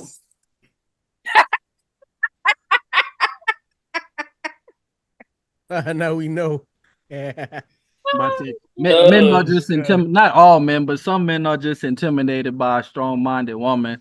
Like, I know a woman. Intimidate. I want to be the baby. I want you to just love me and just hug me and just like I don't want to. Like all women, Brandon, all women want that. Yeah, all women want that. I know a woman just like that. Nah, not all women, nigga. But- I want the money. Where that nigga go feed? I'm I about want to say the but the problem is, and like, she make way more money than I do. Like, she wants to be loved and all of these things, but it's like, damn, I don't make that type of money. I don't know how we to don't care about that. Honestly, if you love us, fuck us good, feed us, make us feel like a princess, baby, we don't care about that. Facts. We just want love. This woman wanted to take me to Europe and make everything. some sandwiches, get a blanket, make some sandwiches, get some chips and some fruit, and take me to a park. We don't do picnics. That's a racist. Yeah. Okay, well, not a picnic, because you're right. That is very. Take me to a park and let me do yoga and just sit and talk. Like, I don't care about that. I'm fine. I'm taking care of my 4 kids. House, I work. I'm fine. Now I don't want you to be broke and needing to live off me. But if you got yours and I got mine, baby, let's take a trip. I don't. Well, now you see, that's the thing. Like, this woman, she knows my situation. Like, I be going through a lot of shit, but like, she's like financially stable. She's like, I'll move out there. I'll quit my job. Like, I'll build you up. But it's like, I can't compete with that. Nah, it's hard. I don't think it's a compete thing with Lee. That's not competing. She said, I want to combine. It's not really. Yeah, it's not compete. It's not a compete thing. Lee don't want to use her. He's still in love with his ex-girlfriend. So it's like, why would he? You gotta see if that the last relationship.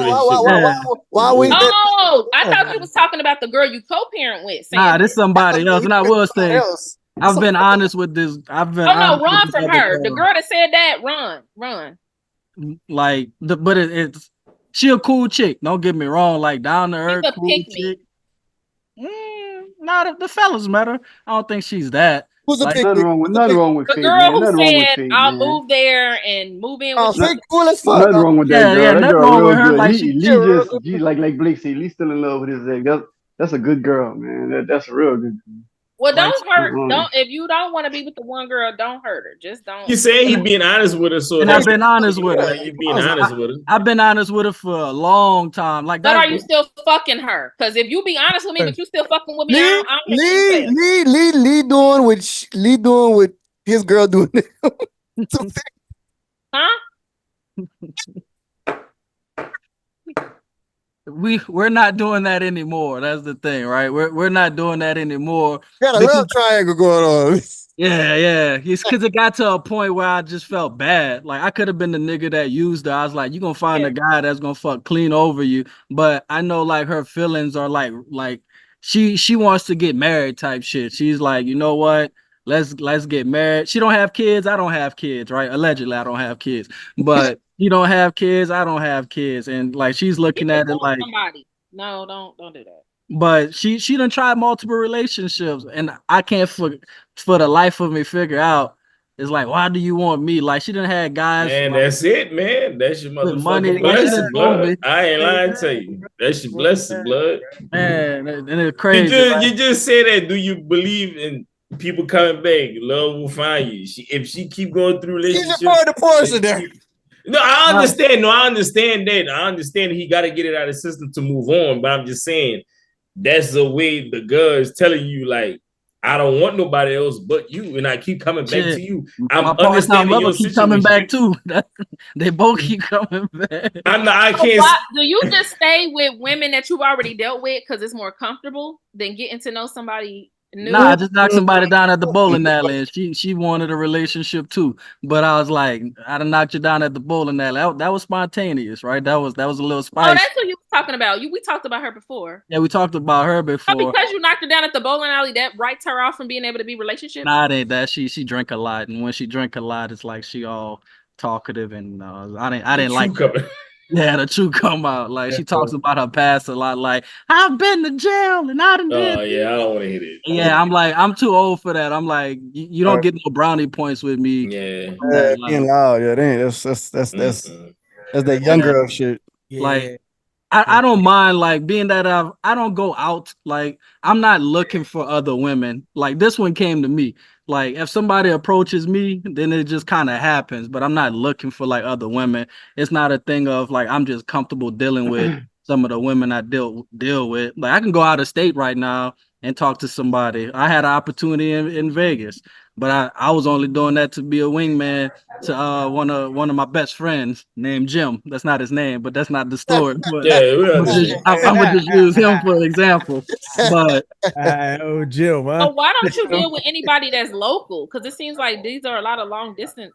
to be That honest, nigga don't want to be no Mexican. Yeah, it I sounds don't like you. I don't want to be in West Brandon Texas. asked him a question. Brandon, that was a good question, Brandon. Like, It sounds like are you just comfortable with long distance relationships? Because like most of your relationships has been long They distance. have been long distance. So because it's like that's Nothing wrong with that, Lee. to not Do have to what be you want to do, present. Lee. I even have a song. Somebody wrote a song, "Traveling Man, Traveling Man." Like, I didn't travel like a lot of places for women. I don't know. I guess I'm just so comfortable being in a long distance. But I will say, You're now that comfortable I'm being in getting, a long distance relationship because it doesn't cause you to be present. but I will say, as I'm getting older, I'm not looking for that no more. So, like, one of the things is like with my part-time lover, you know, she talks about having a kid and this and that. One of the key things I told her was, I was like, but you never said anything about moving in together. Like, I'm not trying to, you know, do this. I don't Yeah. bring the child, you bring the child. Is either because the problem is like she has a house, I have a house. One of us got to give something up. Right. And that's gonna be the issue. Like she's at the point where she can sell her house. I just bought mine, so I just can't give up what I got Yeah. on here, right? So that I'm at the point where like I'm looking for something. Like I said, I'm 36. I'm looking for something where I'm there with my family. So it does get old after a while, right? It's like, damn. You did I it got for so tired. long. Yeah, I did it for so long. It's like I don't mind driving, don't get me wrong. It Yeah. then became part of me like, oh, don't mind getting and driving 20 hours somewhere. Like I just drove to Oakland and back for work. I didn't mind, didn't bother me at all. It's gonna be different with like a newborn baby though. Like you want that in the house. Yeah. You want that y'all because y'all gotta every 3 hours and the doctor visits and all that. You don't want to keep going back and forth for changing pampers. Come change the pamper, Lee. I'll be there in about 3 hours. Yeah, you know, give me 5 hours, I'll be there, right? I'll be there. You don't want to do that. You want So to yeah, I will say like the long distance stuff, like I'm over that, right? And that's the issue with the other one, right? It's like, shit, you stay 10 hours away. How that's gonna work? I get it, she's willing to move here, but she has built so much on her own. I don't want her to give up everything that she built just She don't care. She got Man. money, obviously. She know that fact that she could knows I could start all over again. I'ma still be straight, blood. Like Yeah. You don't want to waste our time, man. No, like I said, I understand it. Because when you want the person, there is no excuse, and there's no nothing excuse. that's gonna get in the way. So you I just will don't. say, if my part-time lover wasn't in the picture, like at all, like if I would have met her before my part-time lover, you would have been on. I'd have still been in Louisiana, everything, wouldn't have moved. So what happened was me and my part-time lover had first broke up. We was like 3 years into our relationship, and this was like our first real breakup. This was like between 2014, 2016. And one of my coworkers at the time introduced me to this young lady, but I had told her I wasn't looking for a serious relationship. And then everything else from there was just like history, right? But I forgot where I was going with this since I got up. But I've always been honest with this woman. But that's what I was getting at. So if it wasn't for my part-time lover reaching out to me and saying, hey, I want to work things out, because that was the first time she actually reached out to me after a breakup. And I was like, damn, maybe it's different this time. I think if she would have never made that phone call, I'd have probably still been with the other chick. And it's just kind of been the cycle ever since. Every time we break up, the other chick is right there. She's like, oh shit, this is my time to swoop in. And what happened? Yeah. Part-time lover calls back. Oh no. So damn, nigga, that sound just like a nigga. So she's willing to always be there, knowing that she's not first choice. Hey, look, Very when you know you love somebody, you love somebody. I guess. No, she sounds very silly. Ain't no way you gonna keep coming back to me when you break up, and then when you get back. I'm gonna tell you, my mom told her this, my sister told her this. She was like, hey, if it is what it is, right? Pick me. I told you she's a pick me. Like they take her side. They was like, he's stupid. Like he's stupid. Like if he don't see the good in you and this and that, shit, fuck it, go find you somebody else. Yeah, she should. But It's nothing that you can do to make a man want you, but it's also nothing you can do to mess it up. If a man wants you, he wants you no matter what. And if a man don't want you, it's nothing you can do to make him want you. So sister girl need to go on about her business because I'm not gonna wait around for somebody to choose me. And I will say she been on like dates. Like she'll call every night. Like we don't talk as much no more, but she'll be like, damn, I went on this date, but I just think I don't know. I'm thinking about you. Like it never fails. I don't know why. I have no idea. Like she's been on different dates. Like I know there's one guy she was dating. My man make 150K a year, but way she more don't give than I a do. fuck. She don't give a fuck about that. She's like, fuck him. But those guys are looking for like they want her to quit her job, be a stay-at-home mom. They want to take care of her. That's not what she's looking for. She did tell me this one day. She was like, in relationships like that, she feels like she's not needed or she feels like she's not wanted. That's And why I she likes you.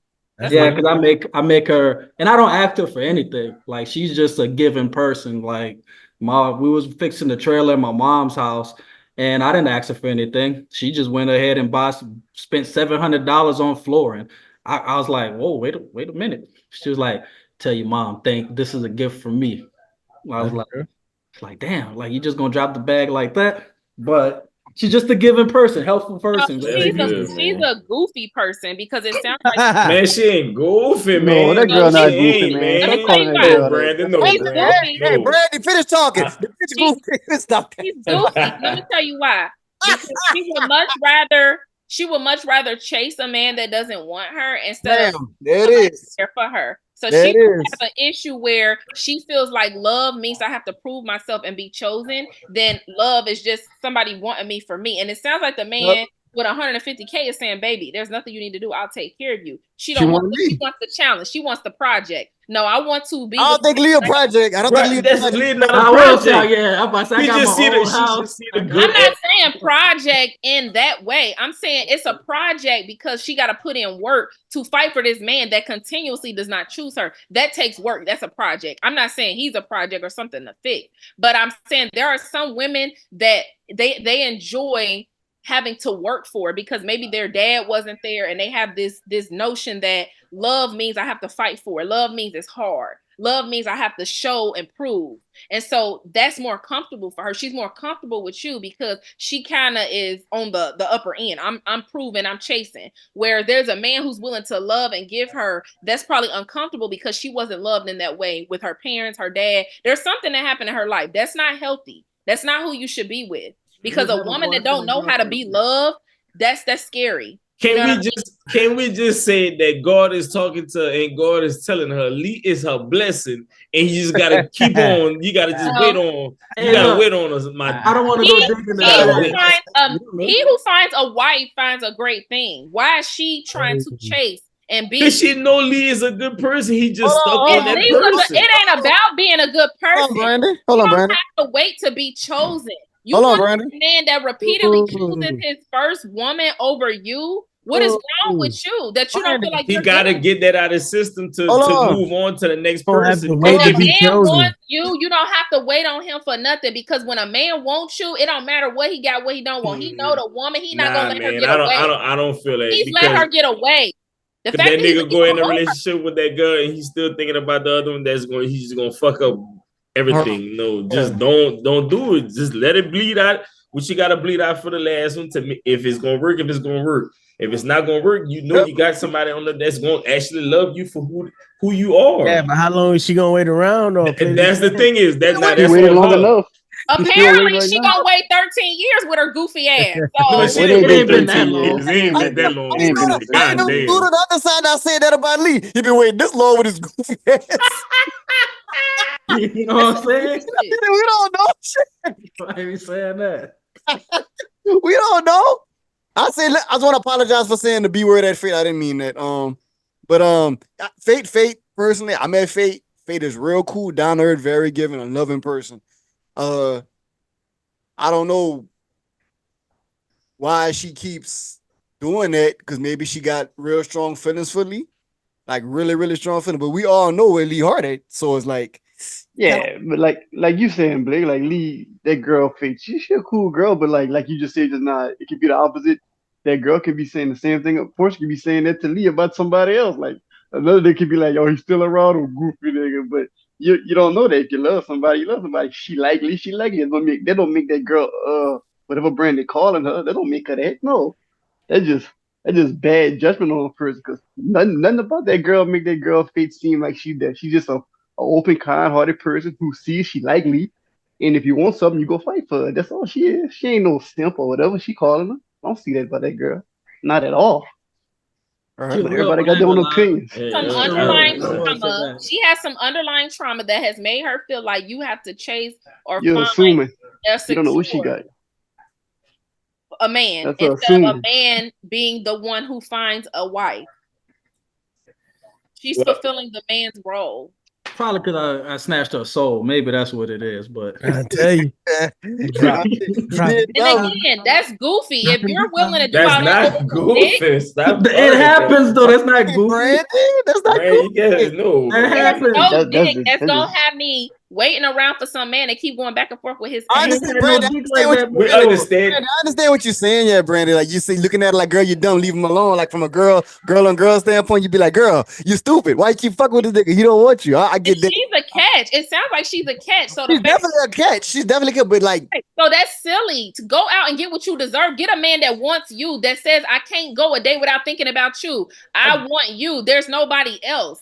I get it. He is not available for her. mm-mm. She's chasing an unavailable man. That is detrimental to your own self-esteem because every time you're not chosen, you have to deal with the fact of that rejection, and it keeps But eating she away cool with it though. She cool That's with what it. I'm saying. Is And she then, not and She tripping cool with about it. it? She cool with it. she's not chasing Lee. She's not chasing Lee. that she Whenever is Lee, chasing no, him. she not, because whenever Lee go him and Portia go up, they just end up talking to each other. She don't be stalking It's Lee and keep always abreast second of Lee. choice, though. What woman is gonna be okay with They're always being just like a second friend. choice? That's not. Like, They're not doing that. They and the just thing They is, friends. were They fucking. were, but they're not. this what They're it not no is more. too. Okay, Like, once we Oh, you already about to crossed that explain? line, Lee I about to can't go explain. back to Man, being it your don't friend. matter. Hold Lee on. about to Let explain. Lee Hold on, let Lee let That's let, okay. explain. let That's Lee okay. explain it. Let Lee well, look, explain. He Let already Lee explain. well, explained no, I can tell Oh you. what He for Lord. did. her when him and his Hold on, first y'all. time lover are on the out.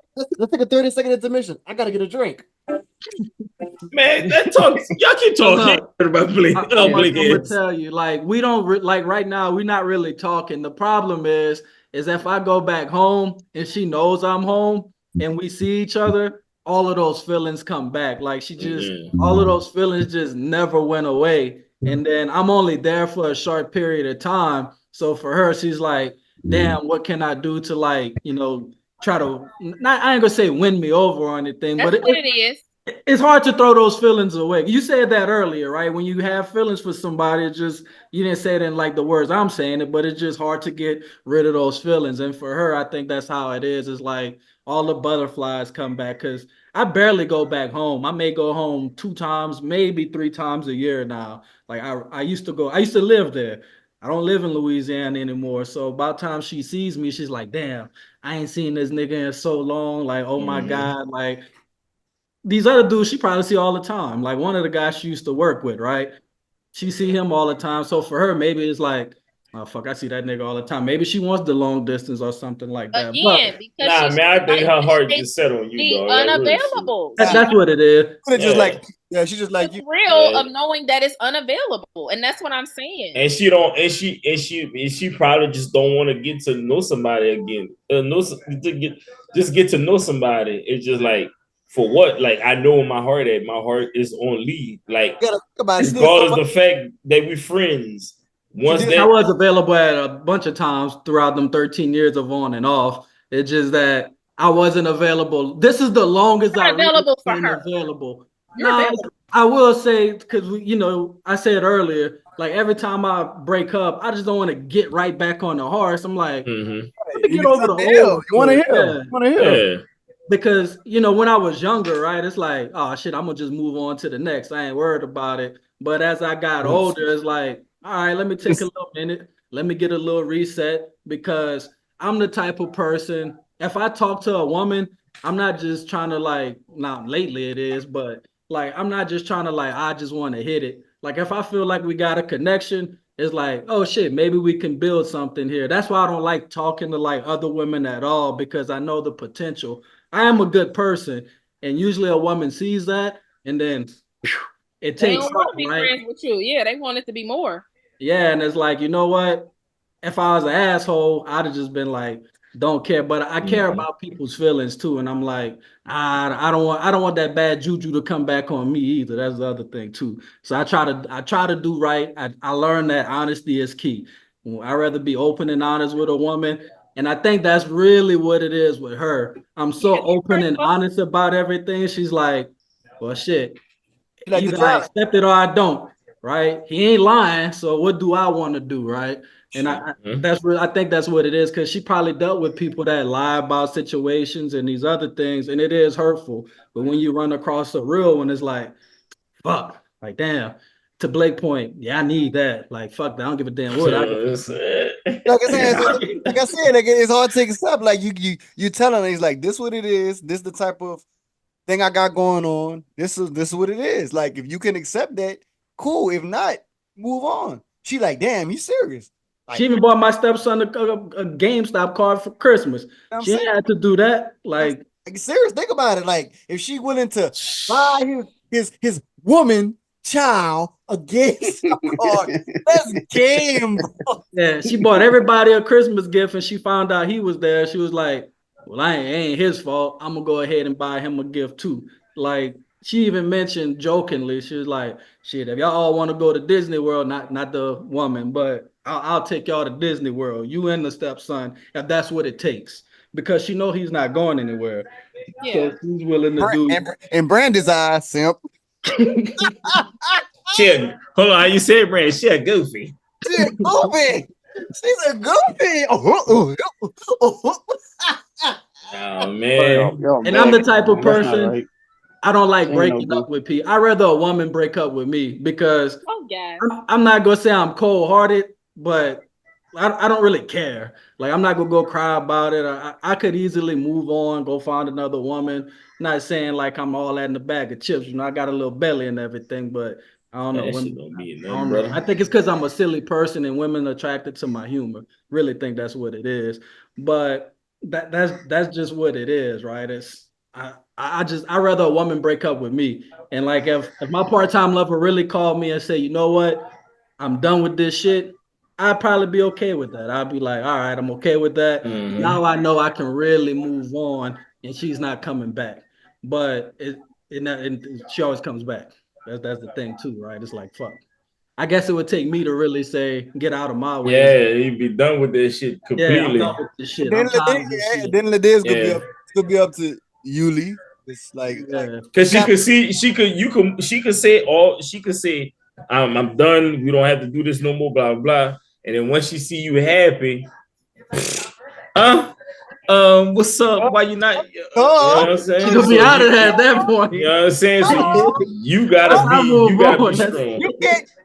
That young lady can't come by, Lee, see Lee happy, Lee doing all good, and she see that. Hey Lee, Hey, you gotta be the one that's be strong the to first yourself. thing, the first thing she gonna say, Lee, Josiah really wants to meet you. like, oh, send him on down. Shit, we kick it for the whole summer. And Lee gonna be But like, let's go, Lee. It is what it is, shit. And then Fate gonna be like, well, Lee, he'll be like, hey, wait your turn. but Well, shit. Next episode, Fake will be the special guest. oh Okay, nah. I know. Okay. I'm gonna tell you exactly what she gonna say. You tried it, boy. He tried it. Brandi gonna be like, you're a goofy. What the fuck you doing? Hey man, listen. I'm just Brandi have a content brand. right now. You know, Content. you're right. Fuck you. She gonna say, "Fuck that Yeah, nigga." That's and, exactly what she gonna uh, say. She gonna be like, "Oh yeah, fuck that nigga." woman empowerment. You did? Like Yeah. she divorced the whole family. My mama wanted to take her out, like, cause her and my mom cool, right? So my mom was like, "Damn, she don't even call me no more." I was like, "Shit." When she stopped fucking with me, she stopped fucking with you. She divorced the whole family. Damn. That's another thing, man. When they get close to you, people and like the people start liking them, and then like you just gotta divorce all of them. Yep. Like, And that's the bad thing. Like my part-time lover, I couldn't tell you the last time she been to Louisiana. So hey, that's why I was like, that be the ones. yeah. So they like the family not really like really close with her because they barely see her. Now my stepson, yeah, they cool as fuck with him because he come with me all the time. Yeah. Y'all build a relationship with him, but the mama, they're like, who's that? They don't really say that, but that's kind of how it is, right? It's like, I ain't seen her in years. I couldn't tell you the last time she been out there, to be honest with you. That's how long it's been. So if this girl is willing to buy your love, give you everything, do for you. She ain't fucking like my part-time lover. I was just finna That's say, the truth. what is it? What is it? Now the truth's coming out. Now the truth's coming out. She ain't got it. Look, Brandon face. Look, Brandon face. He tried to be cool. He tried to be cool. He Zoom tried in. to but he be serious. She ain't got it like that. So you feeling to? So sex is the only thing that matters? Nah, I will say, if you're gonna be in a long-term committed, because you said something about the dick trash earlier, right? If you're gonna be in a long-term married, look, That's gotta mean something. it gotta mean But you said if your part-time lover said that it was done, you would go be with this woman. So it ain't that bad. we ain't done. That's the thing. But no, yeah, if we was done, yeah, I ain't gonna say her sex like that bad, but it's a big difference. I tell you But that. is that the only difference between them? Oh yeah. Like, I mean, the other chick got money. Like, she got way more money than the part-time lover, but the other chick willing to do all kind of things for a brother. Just she a little further away than my part-time lover too. That's the other thing. I'm gonna say she gonna mutt from the back. Trying to see what that be like. I'm saying, yeah, you know what I'm saying? Shit, like my part-time lover and this little nasty. They talking about. That's why I was trying to talk about. That's why Brother Blaine, how when he got his salad tossed, what that was like, because she was like, they said I gotta eat some ass, and I'm like, I don't know if I'm really ready for that. No, like she willing to spice things up, and I just ain't that nasty. I'm nasty, but I ain't that nasty. I'm like, damn. You know, damn. You trying to give me that rusty trombone action. Shit. You ain't been friend. I don't even know if y'all know what that is, but shit. Yeah, if you don't know, then you need to, I don't know. But anyway. Ask somebody. Yeah. Well, guys, this has been quite of an episode. Yeah, definitely. So we gonna call this episode, girl, you're a goofy. You gotta learn how to sit in your shit. Oh shit. Fuck out of here. Fuck out of here. Fuck out of here. Get the fuck out of here. Fuck out of here. Fuck out of here. Fuck out of here. Get the fuck out of here. And the fuck out of here we goes to. Man, who get the fuck out of here, man? Man, I'm gonna start a love. Get that goofy motherfucker. Girl out of here. Man. He's a goofy. You shouldn't be chasing after no nigga. You got a whole girlfriend he's still in love with. You're a goofy. Fuck out of here. Fuck out of here. Fuck out of here. Damn, blood.